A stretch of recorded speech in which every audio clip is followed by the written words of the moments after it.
Innal hamdalillah nahmaduhu wa nasta'inuhu wa nastaghfiruh wa na'udzu billahi min shururi anfusina wa min sayyiati a'malina may yahdihillahu fala mudilla lahu wa may yudlil fala hadiya lahu wa asyhadu an la ilaha illallah wahdahu la syarika lahu wa asyhadu anna Muhammadan abduhu wa rasuluhu alladzi la nabiyya wa la rasula ba'da amma ba'd.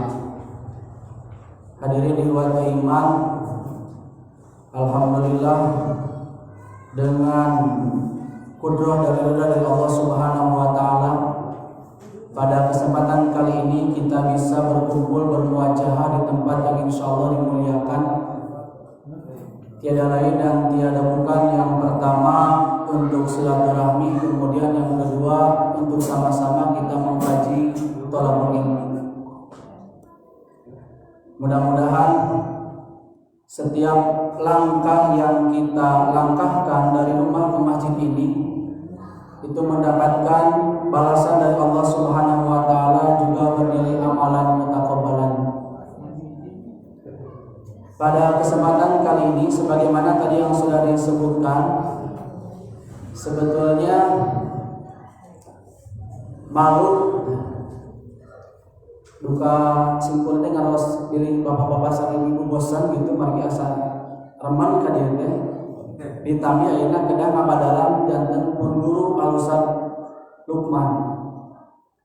Tapi panginten ku hal eta mudah-mudahan tengirangan kana kasumangatan urang dina milari tolak ilmu. Margi urang sadaya tiasa nyanak ilmu di sahabait. Bade teu anu sepuh anu sami-sami sumberna tina Al-Quran kali sunnah Rasulullah sallallahu alaihi wasallam, maka kurang sadaya kada dicatat. Nah, ini wa iman rahimahumullah. Pada kesempatan kali ini mari kita sama-sama belajar.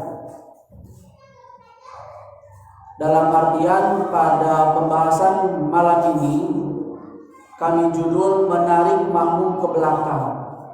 Dalam artian studi kasus biasanya di jamaah-jamaah, di masjid-masjid, terutama ini bagi yang masbuk atanapi nu sok kasiangan salatna biasana nalika sapkaiji sapkadua tos pinu lajeng aya nu masbuk sok noel makmum dipayun lajeng mundur ka pengker. Dalam musik ditinggal dicocokkeun kana dalil-dalil anu aya urang paskeun na merna atanapi teu pada melar anu memang sok biasa ku urang sadaya atanapi ku anu masbuk dipidamel. Nya diantawisna ku cara nu noel nu dipayun lajeng anu dipayun mundur nyarengan anu noel. Nah diantawisna aya hadis-hadis anu memang berkaitan dengan menarik makmum yang berada saf di depan supaya mundur ke belakang. Hadis yang pertama itu diriwayatkan oleh salah seorang sahabat yaitu Ibnu Abbas, yang mana beliau mengatakan bahwa Rasulullah sallallahu alaihi wasallam bersabda, "Idzan taha ahadukum ila saffi," jika salah seorang kalian sampai pada saf wa qad tamma yang sudah penuh, fal yajdzib ilaihi rajulan yuqimuhu ila janbihi, maka hendaklah menarik seorang dari barisan itu dan menempatkannya di sebelahnya. Jadi kasusnya ini bagi yang masbuk ketika sudah saf di depan itu penuh, maka oleh Rasulullah sallallahu alaihi wasallam diperintahkan supaya menarik orang yang berada di barisan depan supaya mundur dan disimpan di sebelah orang yang menarik tadi.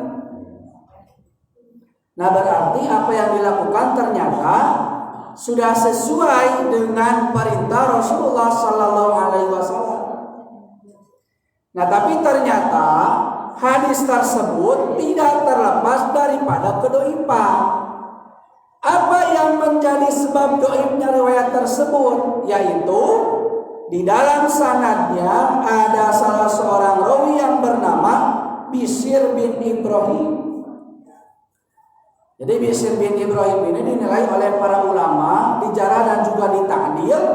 Ternyata Bishr bin Muhammad itu diantaranya pendapat Ibnu Adi menilainya munkar, dan bahkan termasuk orang yang suka memalsukan hadis. Oleh karena itu tidak dapat dijadikan hujah. Jadi perintah Rasulullah SAW yang menyuruh ketika saf di depan sudah penuh, kemudian disuruh untuk menarik, ternyata hadisnya tidak terlepas daripada kedhaifan. Di antaranya ada rawi yang bernama Bishr bin Ibrahim, dia itu munkar, kemudian juga suka memalsukan hadis, maka hadisnya tidak dapat dijadikan hujah. Itu untuk dalil yang pertama yang menyebutkan adanya perintah untuk menarik makmum yang berada di saf depan untuk mundur ke belakang. Untuk apa tujuannya? Tujuannya supaya orang yang masbuk tersebut tidak sholat sendirian di belakang saf. Kemudian hadis yang kedua dari sahabat Wabisah bin Ma'bad, bahwa beliau berkata, anna rajulan sholat khalfas saffi wahdahu. Rasulullah Shallallahu Alaihi Wasallam melihat seorang laki-laki sholat di belakang saf sendirian. Kemudian Rasulullah Shallallahu Alaihi Wasallam berkata kepada orang tersebut, ala dakhalta fi saffi au jadabta rajulan shalla maka. Apakah kamu tidak bisa masuk ke dalam saf atau menarik satu orang untuk menemani sholat bersamamu? Aqidis sholata, ulangi lagi sholatmu. Jadi hadis yang kedua ini menyuruh ketika saf sudah penuh, yang pertama kalau ada celah, ada kemungkinan, silakan masuk dulu ke saf yang depan. Atau kalau memang saf sudah betul-betul penuh, maka Rasulullah Shallallahu Alaihi Wasallam memerintahkan supaya apa? Menarik satu orang makmum di depan supaya mundur ke belakang. Jadi dalam hadis ini disebutkan dua cara bagi yang masbuk jika saf sudah penuh. Yang pertama, masuk ke dalam saf jika memungkinkan. Kalau memang tidak memungkinkan, maka tarik salah seorang makmum yang berada di depan supaya mundur untuk menemani dia sholat berdua di belakang. Nah, ternyata hadirin diwakil imam rahimahumullah, perintah ini pun sama. Ternyata di dalam sanadnya ada dua orang rawi yang lemah atau dhaif, yaitu yang pertama Yahya bin Abdawai. Kemudian yang mendapatkan penilaian dari para ulama penjarah, di antaranya Yahya bin Ma'in, bahwa rawi yang pertama ini adalah sering dusta. Kemudian yang kedua ada rawi yang bernama Qais bin Ar-Rabi. Imam Ahmad, Ibnu Ma'in dan Imam An-Nasai mendhaifkannya, sehingga hadis yang kedua ini pun lemah dan tidak dapat dijadikan hujah. Nah, artinya apa? Berarti perintah untuk menarik makmum yang berada di saf paling depan untuk mundur ke belakang, ternyata hadis-hadisnya tidak bisa dijadikan hujah atau tidak bisa diamalkan.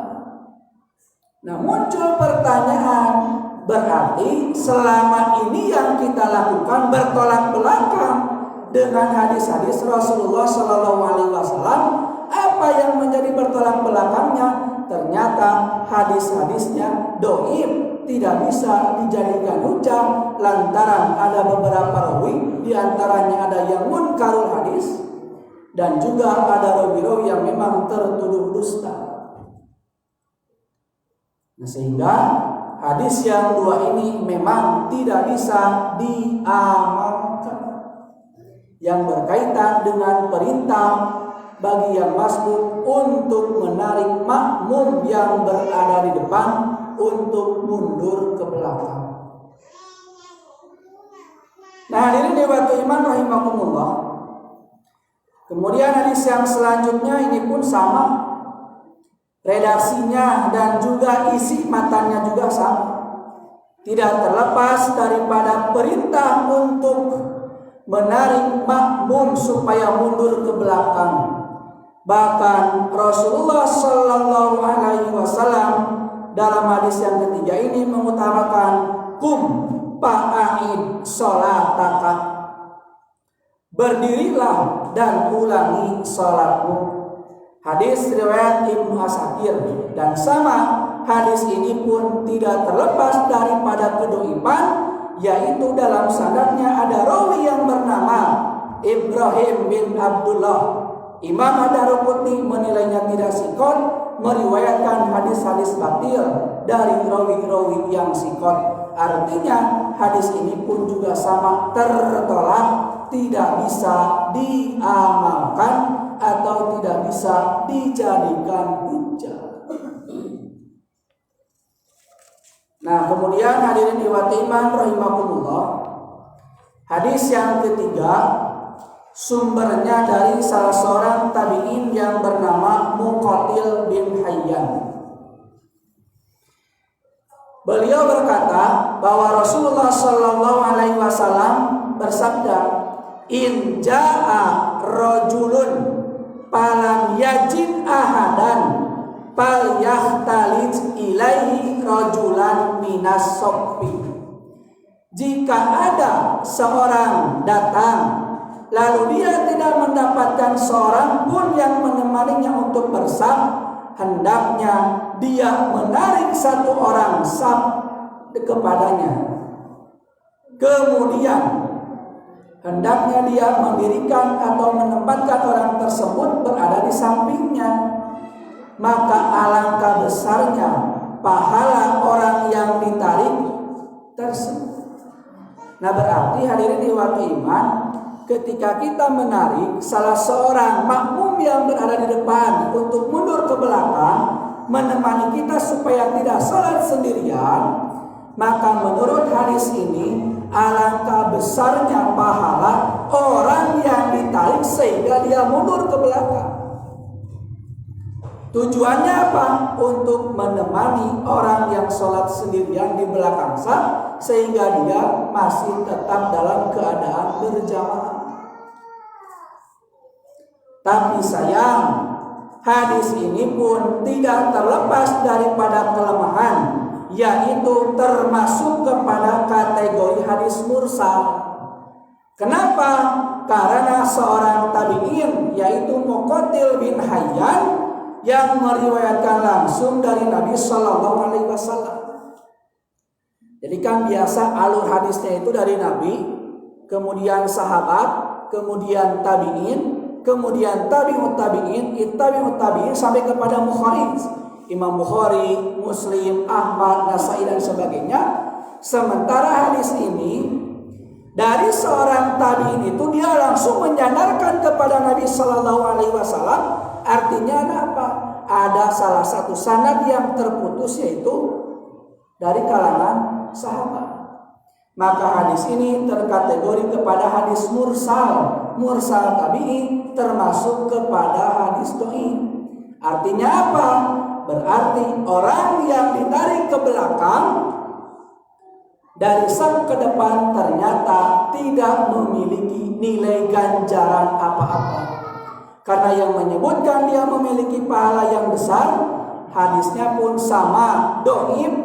Karena dhaif berarti tidak bisa dijadikan hujjah. Nah, berarti jelas hadis-hadis di atas yang menerangkan menarik makmum itu semuanya dhaif dan tidak dapat dijadikan hujjah. Nah, berarti yang selama ini kita lakukan, apalagi bagi yang masbuker, maka tentu itu sudah menyalahi aturan daripada aturan main dalam sholat berjamaah. Artinya apa? Untuk menarik makmum ke belakang itu tidak dicontohkan oleh Rasulullah, tidak diperintahkan oleh Rasulullah. Karena apa? Dalil-dalilnya doi tidak bisa dijadikan hujah. Sama saja berarti hadis tersebut tidak ada. Lalu bagaimana kalau misalkan dalam situasi dan kondisi seperti itu, apa yang harus kita lakukan? Nah, dari sisi lain ada hadis yang menyatakan bahwa ketika kita masbuk, baik dalam sholat yang disirkan atau sholat yang dijaharkan, maka Rasulullah Shallallahu Alaihi Wasallam menyatakan bahwa ada salah seorang yang sholat sendirian di belakang saf. Jadi umpamanya sholat maghrib, saf pertama sudah penuh, saf kedua sudah penuh. Kemudian misalkan seseorang datang, lalu kemudian dia takbiratul ihram, di saf yang ketiga sholatnya sendirian.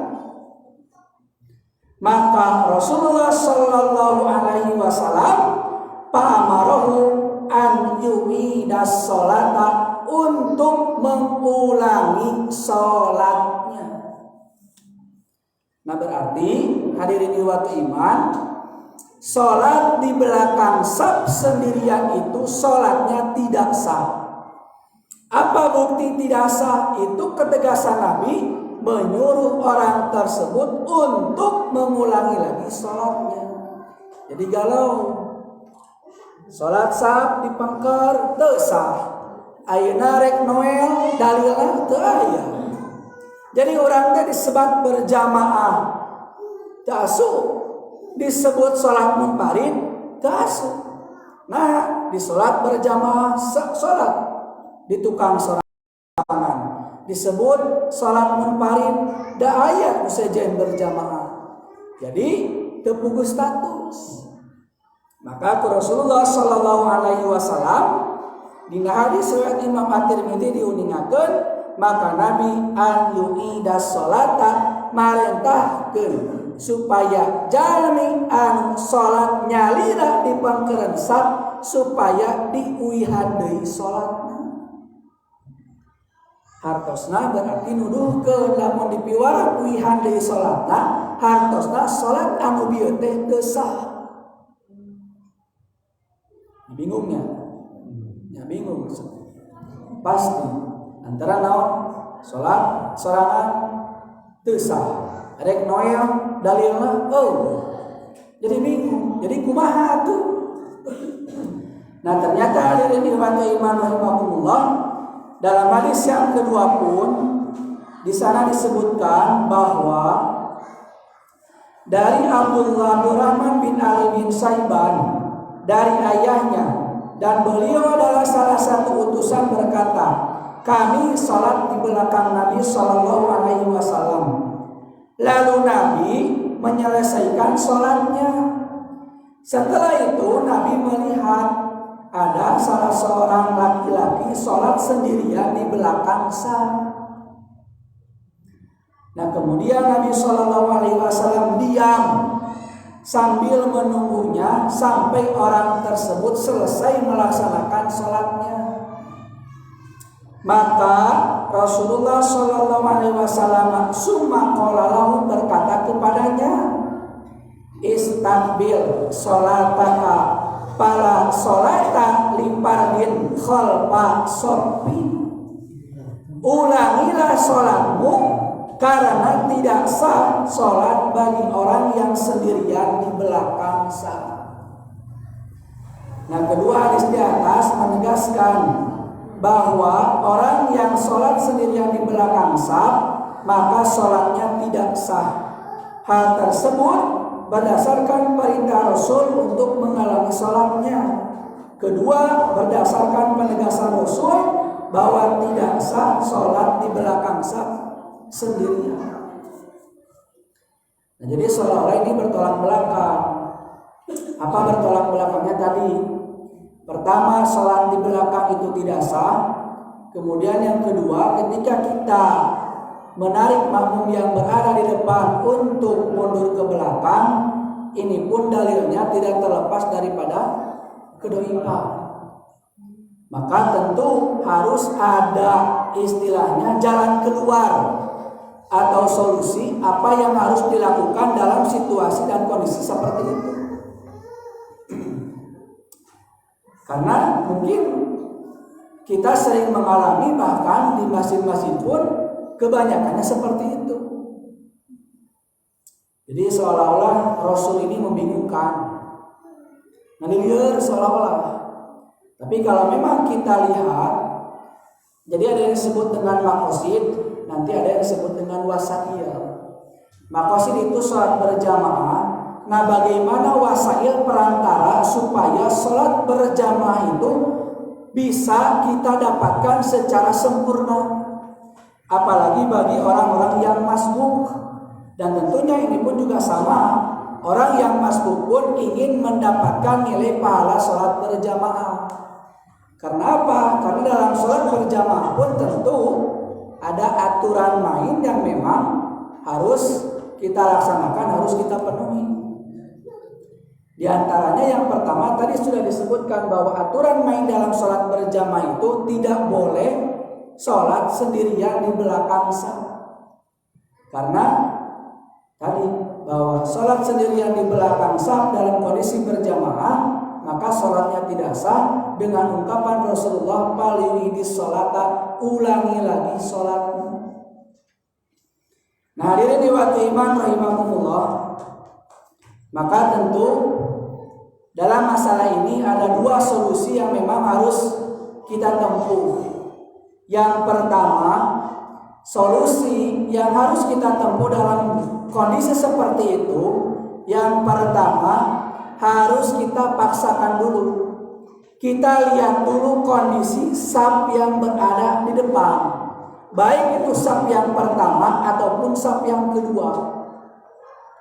Manakala di saf yang pertama itu masih ada longgar, aya kene tempat urang tiasa nyalip kana saf nu kahiji, maka sok gunakeun heula solusi nu kahiji. Nyaeta ku cara urang ninggal ngabebenah heula saf nu kahiji. Lamun aya nu kosong, urang ngebet. Maka tinantos kangge makmum. Nah, anu sanes nalika dina situasi sareng kondisi sapertos kitu, maka Rasulullah Sallallahu Alaihi Wasallam nalika bade ngalaksanakeun sholat berjamaah sawu suku pakum bereskeun jenazahna. Lajeng Rasulullah Sallallahu Alaihi Wasallam niakeun wahadu bainal manaki, sok renggangkeun sarta leuleskeun tulang-tulang aranjeun. Dina hadis riwayat Imam Abu Dawud, walinu bi aidi ikhwanikum, dan diantaranya lemah lembutlah terhadap kedua tangan saudara kalian. Nya diantawisna anu disebat lemah lembut di antara kedua tangan kalian itu diantaranya oleh Imam Abu Dawud tersendiri dijelaskan bahwa maksudnya adalah apabila ada seseorang yang baru datang dan masuk ke dalam saf, maka yang lain hendaklah melemaskan pundaknya hingga dia dapat masuk ke dalam saf. Artinya apa? Jadi kita pun sebagai makmum ketika ada orang yang mau masuk ke dalam saf, sementara saf itu longgar, maka kita pun harus memberi kelonggaran. Ulah nepikeun ka hayo we pakekeke makmum teh cicing bumi aleha. Maka itulah solusi pertama yang bisa ditempuh bagi orang yang masbuk. Nah, kemudian yang kedua, baru cara itu bisa dilaksanakan. Karena apa? Dalam kondisi darurat, apa kedaruratannya, apa uzurnya. Kalau kita tidak bisa melaksanakan solusi yang pertama masuk ke dalam saf, maka boleh kita menepuk makmum yang berada di depan dengan alasan darurat, dengan alasan udzur syar'i apa? Tadi supaya kita tidak sholat sendirian di belakang saf. Jadi noel teh kenging lamun teh mah cara nu kahiji parantos ditempuh. Upami cara nu kahiji memang teu memungkinkan kenging nembe urang ngagunakeun nepuk atanapi noel ka makmum anu aya di payun anu tangtos noelna kana anggota badan anu memang sangat sensitif. Nya tiasa kana tak-tak, tiasa kana tombol urang nepikeun ka noel teh kanu sensitif kanu kieu pan sok getekan alau cenah bisi kitu ke dina salat sehingga muncul kalamun nas, ucapan-ucapan manusia yang bisa membatalkan salat dan juga bisa merusak kehusuan orang yang memang ditoel tadi teh.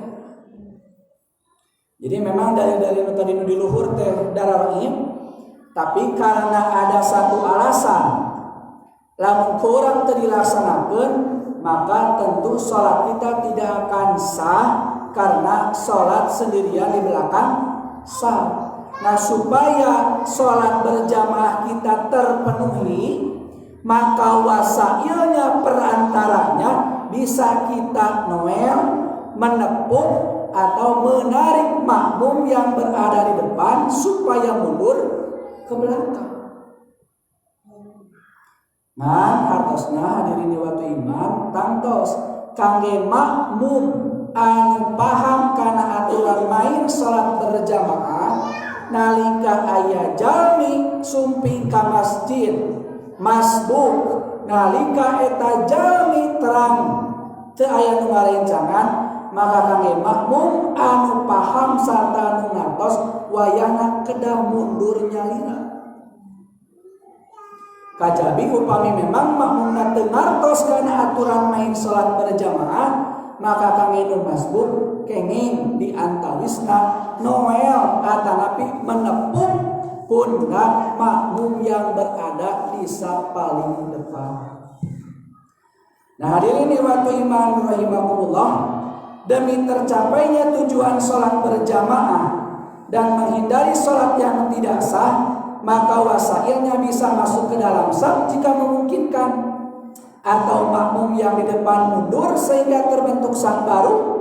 Adapun terkait dengan wasail bagaimana makmum itu bisa mundur, tentunya harus mempertimbangkan cara yang layak dan tidak mengganggu kehusuan serta ketumaninahan salat, diantaranya dengan cara menepuk makmum yang berada di depan.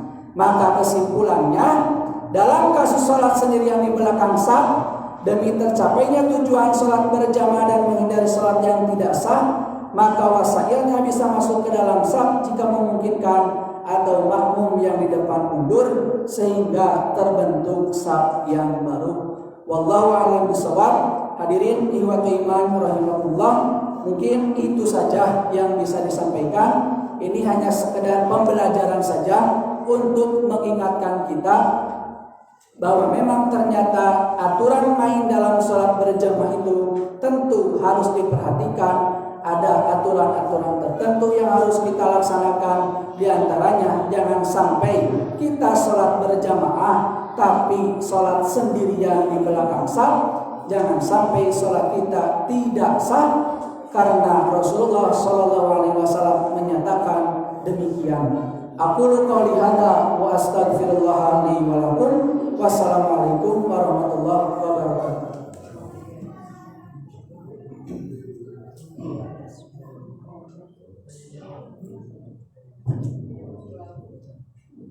Alhamdulillah, jazakallahu khairan katsiran kepada Ustaz Rizky yang telah menyampaikan kajian pada malam ini, yaitu dengan tema menarik makmum ke belakang ketika sholat. Ternyata yang namanya sholat berjamaah itu ada aturan mainnya, tidak bisa seenaknya sendiri. Kepada bapak-bapak, ibu-ibu, barangkali ada yang mau ditanyakan, mumpung Al-Ustaz masih ada di sini, silakan.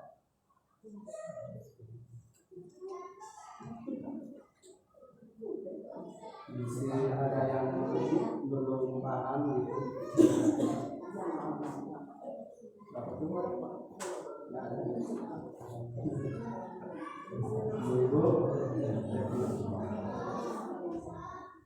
Ustaz sagede berkawis narik mamre ka belakang. Saya mah pasti tersalah saya Ustaz ya. Kadang-kadang pemilang itu nyenyapaan atau misalnya ya angkatan kadang-kadang benten dah pemahaman anak gak bingung gitu namun paling solusinya gimana? Ya biasanya di masjid anu umum upami kasusna masbuk eta teh saat salam kurang ngadeg deui eta nabi kumaha Maksudnya masbuk imam teh rakaat kahiji kurang lengkap ada ringan ternyata di belakang teh atas penuh padua teh kurang ganti lu sendiri gitu. Nah maksudnya paminoel teh kan anu teh saiwan mah kadang-kadang teh mundur. Nah kumaha urang solusina mempari atau terapi ya. Kumaha? Kami memang kasusnya seperti itu, dan memang di antawisna ulah dijemput mah mulu sia ulah nyet. Bisi gitu. Tahu upami kasusnya seperti itu, daena upami urang ngagabung kadinya di salat kalebet salat berjamaah da teu kalebet. Mari salatna nyalira di pangkeureun sah. Anak itu lakum saya menimun pari we. Tibatan ayeuna salat nyalira di pangkeureun sah nyalira teu sah. Jadi artosna capek gawe teu kapake kudu jadian deui. Gitu begitu. Kira-kira seperti itu maka saya beri ayat untuk Al-Ustaz masih ini saya hanya tidak ada saya tutup saja aku qauli ada wa astaghfirullah